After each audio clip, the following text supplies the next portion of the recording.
What's good, y'all? It's Jameel Armstrong and welcome back to another video. Today I'm going to do a video on 10 questions that you should ask a Navy recruiter before you think about enlisting in the United States Navy. So the first question you ask a Navy recruiter are, what are the pros and cons of joining the United States Navy? There are a lot of pros, and just many pros, there are a lot of cons. Those cons may or may not sway on whether or not you want to join the United States Navy. There are a lot of benefits that come into joining the United States Navy and after retirement, and just get some more insight and learn whether or not if the United States Navy is meant for you. A second question you should probably ask your Navy recruiter is, what is the minimum length of my contract? So depending on what rate, it could depend on whether or not if your contract is 4 years or 6 years. So if you're signing ATF contract, typically your contract is going to range from around 5 to 6 years. If you're signing just regular contract, at minimum is going to be a 4-year contract. So I would actually inquire about that, because a lot of people, they get confused on whether or not they're a 6Y or 4Y. They end up finding out it was too late, like, oh dang, I'm a 6Y, and they're already midway through A school. Make sure you ask questions. Make sure you definitely ask that question and ask your recruiter, what am I actually getting myself into? So the third question is,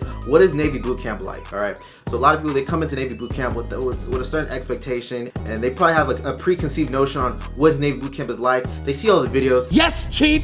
No, chief. Maybe, chief. They don't really know what to expect. Ask your recruiter what Navy boot camp is like, what to expect, what are the certain physical requirements, those certain things, right? You want to get as much information you can out of these recruiters before you sign that dotted line. So the fourth question is, where will I go after Navy boot camp? Depending on what rate, your A school, it may vary. You may go to North Carolina. You may go to Pensacola, right? You may go to all these different training commands. You want to figure out, where am I going to go after Navy boot camp? And where am I going to be stationed at? Where's my training command going to be at? Fifth question is, what is the minimum ASVAB score qualify for my rate, right? So depending on what rate you choose, it's gonna have a different requirement regarding on your ASVAB score. If you wanna be a CT, or if you wanna be a CS, right? Obviously, those are gonna be different requirements required on your ASVAB. You may have taken the ASVAB prior in high school. You may wanna retake the ASVAB again, right? Because you may have not taken the ASVAB seriously when you were in high school. All right, you definitely wanna ask this question, what benefits are available after I completed my time in service, right? You don't want to just sign a 4-year, 6-year contract, right, and get out of the Navy and not realize what benefits you got, right?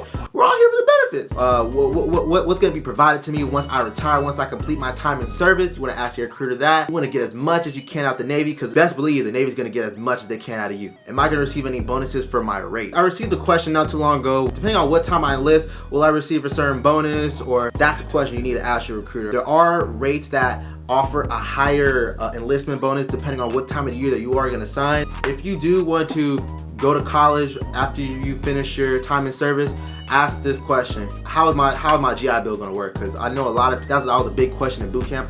A lot of people were asking their RDCs, like, hey, like, how is this GI thing going to work? How's this GI Bill going to work? What colleges can I use it for? Because there are certain limitations to the GI Bill, right? Now, a lot of people, they ask this question even now: what is life like on a ship? What is life like on a ship compared to shore duty? Which one is better? Depending on your situation, one may be better than the other. See if the Navy's for you, because you are going to be spending time on a ship most likely. It's highly likely you're going to be on a ship. What's the food like? What's it like going to port? What is Liberty like? So the final question that you want to ask your Navy recruiter is, can I join if I have a certain medical condition? The Navy is going to give you a waiver for that medical condition, whether it be ADHD, flat feet. Ask about that, right? Because everybody's different. Everybody has a certain condition. So inquire about that. Can I join if I have a certain ailment that might hold me back or whatever or not? I can't really see, right? Are they going to provide me glasses? Yes, they are. But there are certain rates that will disqualify you if you're like colorblind or something like that. So hopefully this video helps you guys. Make sure to leave some comments down below. Like I said, I'm gonna try to answer these questions to the best of my ability. If you guys haven't already, make sure to leave a like and subscribe. And as always, stay classy.